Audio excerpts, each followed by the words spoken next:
Hello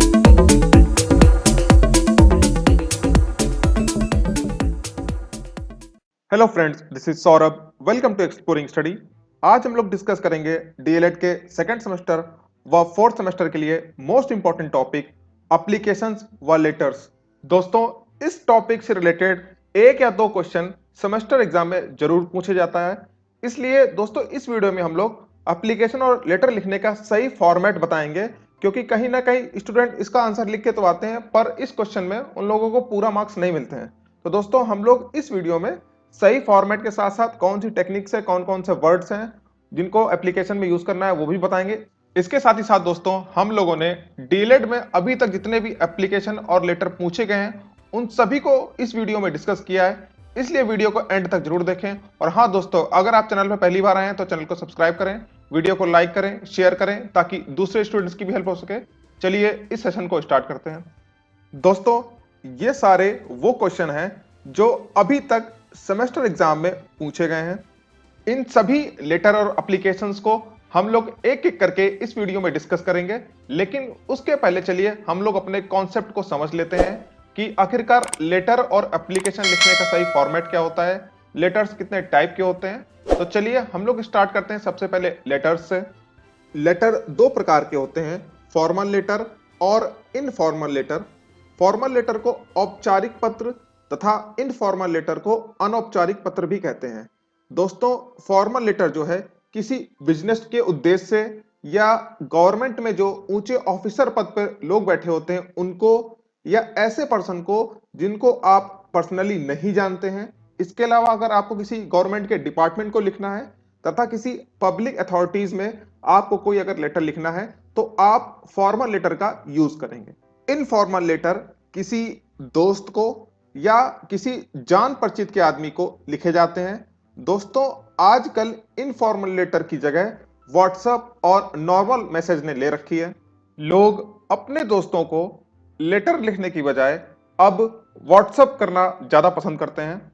types of letters जानने के बाद चलिए अब हम लोग जानते हैं कि लेटर के कौन कौन से और कितने पार्ट्स होते हैं। एक लेटर के मुख्यतः 6 पार्ट्स होते हैं। पहला है कि जब भी कभी हम लोग लेटर को लिखेंगे तो जिसके पते पर या जिसको हम लेटर लिख रहे हैं उसका जो पता होगा वहां से स्टार्ट करेंगे, और पता जो हमेशा दाहिनी तरफ ऊपर लिखा जाएगा। उसी पते के जस्ट नीचे तारीख लिखी जाएगी जिस तारीख को वो लेटर यानी पत्र लिखा जा रहा है। इसके पश्चात आप जिनको लेटर लिख रहे हैं उनको संबोधित करते हुए कुछ शब्द लिखे जाएंगे, जैसे डियर सर या मैम। ये शब्द जिसे भेजा जा रहा है उसके आधार पर डिफरेंट टाइप्स के भी हो सकते हैं। आगे हम लोग इसी वीडियो में एक चार्ट देखेंगे जिसमें हमने इन सभी संबोधन शब्दों यानी सैल्यूएशंस को अच्छी तरह से डिस्क्राइब किया है। नेक्स्ट जो है पार्ट लेटर का है वो है मैसेज।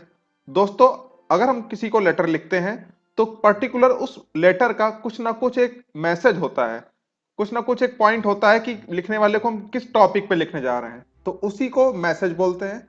और मैसेज जनरली 3 पैराग्राफ में लिखा जाता है।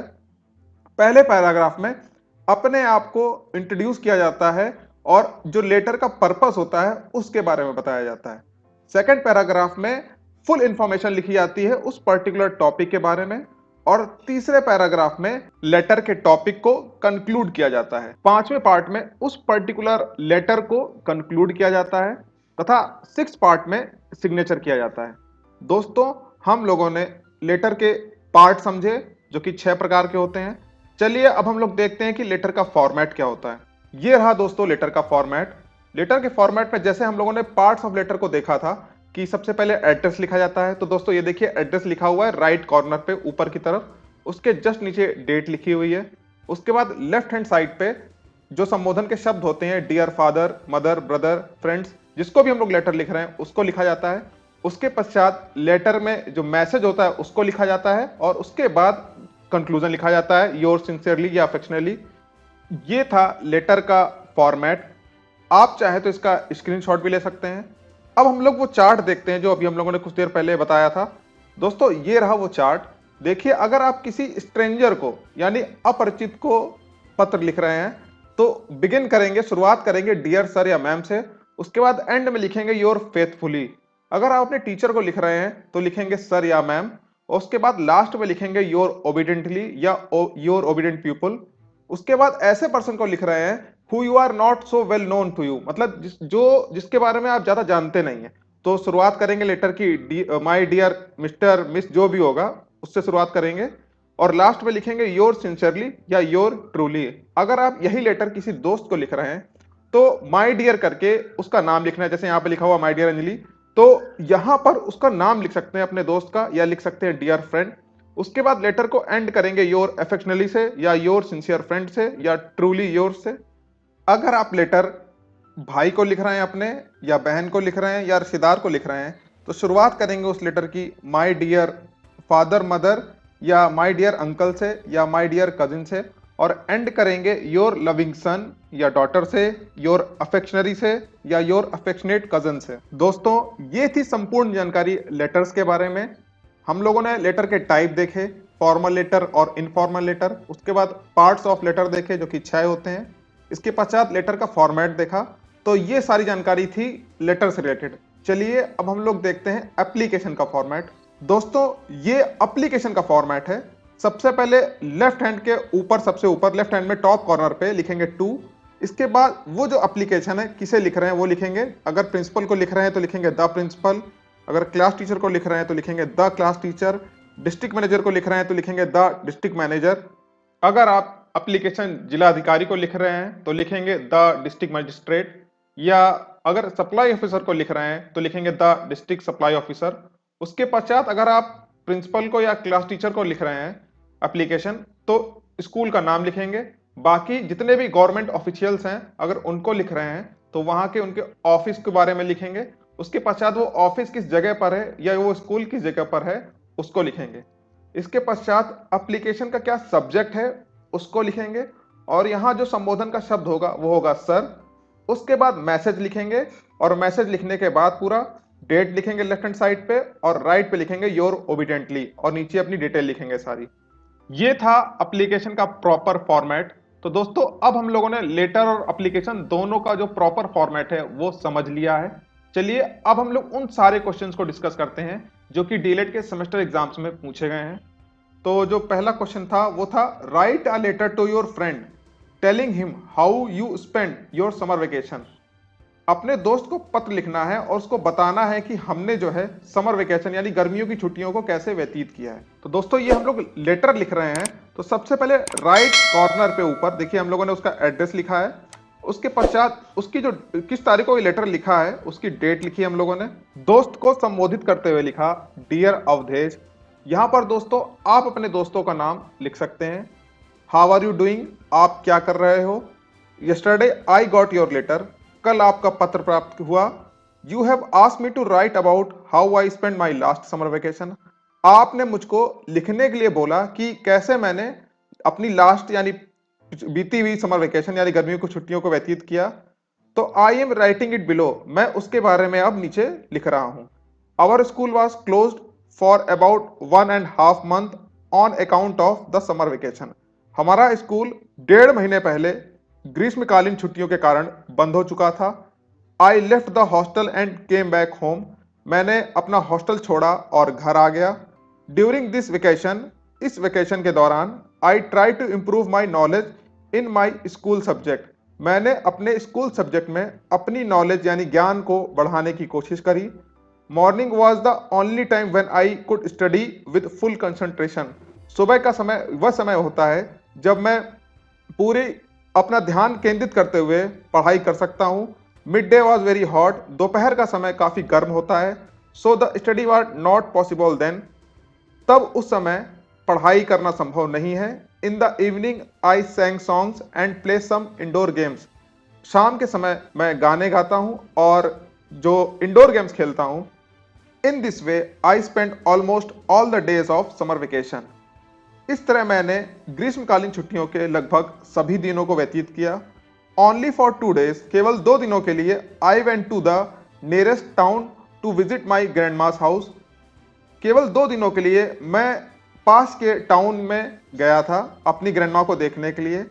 आई could not do any social service during this vacation, इन छुट्टियों के दौरान मैं कोई सोशल सर्विस नहीं कर पाया क्योंकि because I weak in mathematics I try to make up my weakness strong. इसलिए नहीं जा पाया क्योंकि मेरी जो मैथमेटिक्स है, मैथ है, वो कमजोर है और मैं उसको मजबूत करना चाहता था। और लास्ट में अपना नाम लिखना है, योर फ्रेंड कुणाल करके, या आपका भी जो जो भी नाम हो। इस तरह दोस्तों ये जो लेटर है लिखना है एग्जाम में। और दोस्तों अगर आप इस तरह लेटर को लिखेंगे तो आपको पूरे में पूरे नंबर मिलेंगे। नेक्स्ट क्वेश्चन है, write a letter to your friend inviting him to attend your sister's marriage. अपने दोस्त को एक लेटर लिखना है और अपनी बहन की शादी के लिए उसको बुलाना है, यानी बुलावा भेजना है, इनवाइट करना है। सबसे पहले टॉप राइट कॉर्नर पे एड्रेस लिखना है, उसके बाद डेट लिखनी है, उसके बाद लेटर को स्टार्ट करना है, माय डियर फ्रेंड, मेरे प्यारे मित्र, आई एम गुड हेयर, मैं यहाँ पर अच्छा हूँ, होप यू आर फाइन, तुम भी अच्छे होगे, I feel very glad to invite you to my elder sister's marriage.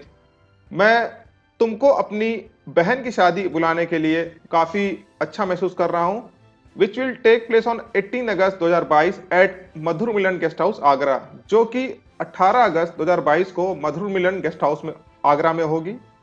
And on the evening of the ceremony, यानी शादी वाले दिन, we will also organise a splendour party, हम लोगों ने एक भव्य पार्टी का आयोजन किया है। एंड आफ्टर दिस, और इसके पश्चात, वी विल एंजॉय डिनर, इसके पश्चात हम लोग डिनर एंजॉय करेंगे विथ ऑल अवर रिलेटिव्स, सारे रिश्तेदारों के साथ। And my father also invite our school teachers as well as principal, मेरे पिताजी ने स्कूल के सारे टीचर्स को इन्वाइट किया है, उसके साथ ही साथ प्रिंसिपल को भी इन्वाइट किया है। This is first marriage ceremony after my birth, यह पहला शादी का समारोह है मेरे जन्म के बाद। So it's special for me, यह मेरे लिए स्पेशल है। My family would be very happy if you come along with your parents and your younger brother, मेरी फैमिली बहुत ज्यादा तब खुश हो जाएगी जब आप अपने पेरेंट्स के साथ और आप अपने भाई के साथ इस शादी समारोह में आएंगे। You will also receive the formal invitation card as soon as possible, आपको शादी का बुलावा या न्योता या फॉर्मल इनविटेशन कार्ड जल्दी से जल्दी मिल जाएगा। With love and kind regards to your parents, आपके माता पिता को मेरा प्यार भरा नमस्कार, योर लवली फ्रेंड सौरभ। ये था अपनी बहन की शादी में अपने दोस्त को बुलाने के लिए लेटर। जो नेक्स्ट लेटर है वो भी सेम है, पर इस बार भाई की शादी है और आपको जलूल जलूल आना है। ब्रदर की शादी वाला लेटर और सिस्टर की शादी वाला लेटर दोनों ही कॉमन है, बस यहां पर अगर सिस्टर की मैरिज लिखी है तो उस जगह ब्रदर की मैरिज लिख दीजिएगा और बाकी एज इट इज है। इस तरह 3 लेटर कंप्लीट हो गए हैं अपने। पहला था समर वेकेशन वाला, उसके बाद सिस्टर्स मैरिज वाला, उसके पश्चात ब्रदर्स की मैरिज वाला। दोस्तों अब हम लोग एक एप्लीकेशन लिखते हैं स्कूल के हेडमास्टर को 3 दिन की छुट्टियों के लिए। तो स्टार्ट करेंगे, to the headmaster Chitra inter college Navasta Kanpur. उसके बाद सब्जेक्ट लिखेंगे request a leave for 3 days, उसके बाद सर लिखेंगे यानी संबोधन का शब्द लिखेंगे। Respectfully I beg to say that my mother is ill with fever, आपसे निवेदन है कि मेरी माँ बुखार से पीड़ित हैं।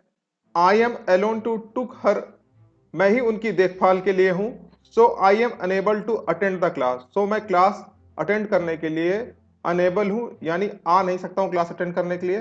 Kindly grant me leave for 3 days, तो कृपया मुझे 3 दिन का अवकाश प्राप्त करें और डेट लिख देनी है। If you do so I will very grateful to you, अगर आप ऐसा कर देंगे तो आपका तहे दिल से धन्यवाद। उसके पश्चात डेट लिखनी है, थैंक यू लिखना है और योर ओबिडेंटली आपका आज्ञाकारी लिखना है, उसके बाद नाम लिखना है, उसके बाद क्लास लिखनी है। नेक्स्ट एप्लीकेशन कॉलेज के प्रिंसिपल को लिखनी है सब्जेक्ट को चेंज कराने के लिए।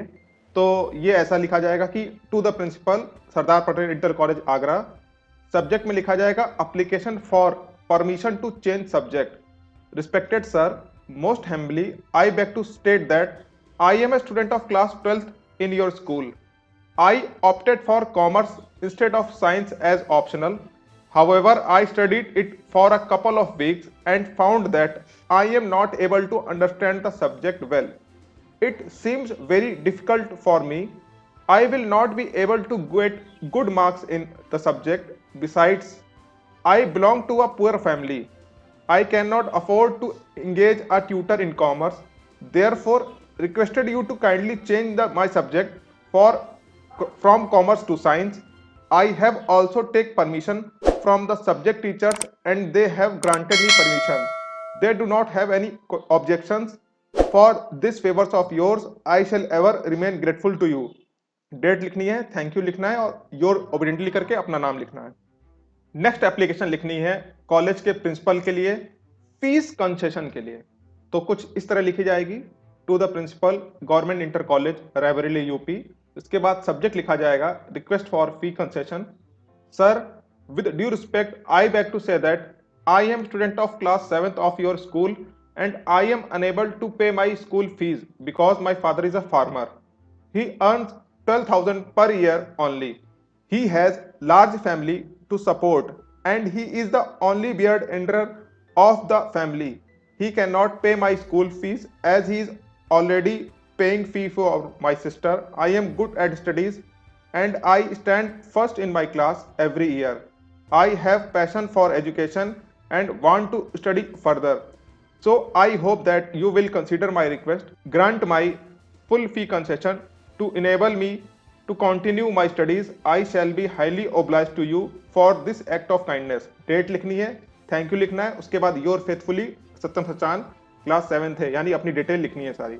नेक्स्ट एप्लीकेशन आपको आपके अपने इंस्टीट्यूट के प्रिंसिपल को लिखनी है बीमारी के लिए छुट्टी मांगने के लिए। तो कुछ इस तरह लिखी जाएगी, to the principal Chitra inter college Navastha Kanpur. इसके बाद सब्जेक्ट लिखा जाएगा request for sick leave. Sir, respectfully I beg to say that I am suffering from typhoid from 10 days. My physical condition is not good. I have became very weak, so I am unable to attend the class. Kindly grant me leave for 10 days. उसके बाद तारीख लिख देनी, कब से कब तक चाहिए। If you do so I shall be highly obliged. Date लिख देनी है, उसके बाद थैंक यू लिखना है, योर ओबिडेंटली और बाकी विनय कुमार और जिस क्लास में आप पढ़ते हो पूरी डिटेल लिखनी है। अगला जो लेटर है वो लिखना है अपने दोस्त को और कॉन्ग्रेचुलेशन करना है, उसको बधाई देनी है कि उसने जो पीएमटी एग्जाम में सक्सेस पाई है, अच्छे स्कोर गेन किया है। तो सबसे पहले एड्रेस लिखेंगे, उसके बाद डेट लिखेंगे और दोस्त को संबोधित करते हुए लिखेंगे माय डियर। यहाँ पे अपने दोस्त का नाम लिख सकते हैं। I hope you are in good health and in the best state of mind. I am very happy to know that you have scored 99% marks in PMT examination. You have really worked hard and you deserve this success. I am proud of you. I congratulate you on your brilliant success in the examination. Now you have a bright future awaiting you. When you come here, we will celebrate your success upon your arrival. All friends are eagerly waiting for your arrival. Congratulations to you again. Please pay my regards to your parents. Yours sincerely, Saurabh. Next है, write a letter to your brother, advise him to work hard at his studies to get a first class. तो दोस्तों ये letter जो है इस प्रकार लिखा जाएगा, पहले एड्रेस लिखा जाएगा, उसके बाद डेट, उसके बाद लिखा जाएगा डियर विजय। यहाँ पर आप अपने दोस्तों का नाम एज यूजुअल लिख सकते हैं। इसके पश्चात I hope this find you in the best of your spirits. Yesterday I got a letter from Ankit. He says that you are sure of your success. I am very happy to know this, but you should not be ideal. As it is rightly said, industry is rewarded and idleness is punished. Overconfidence sometimes leads to a failure. I know that you are a bright and intelligent student, but you are not vigilant. So I advise you to work hard at your studies to get a first class. As the examinations are near, revise your course again and again. Do hard work for the first division. Nothing less than the first class will satisfy me. Wishing your success and good luck. Your loving Himanshu. इस तरह दोस्तों हम लोगों ने सभी letters और application को discuss कर लिया है जो कि सेमेस्टर एग्जाम्स में पूछे गए हैं। इस वीडियो में इतना ही दोस्तों। अगर आपको ये वीडियो पसंद आया हो तो वीडियो को लाइक करें, शेयर करें ताकि दूसरे स्टूडेंट्स की भी हेल्प हो सके। और हाँ, चैनल को सब्सक्राइब करना बिल्कुल ना भूलें। मिलते हैं नेक्स्ट वीडियो में। Over and out.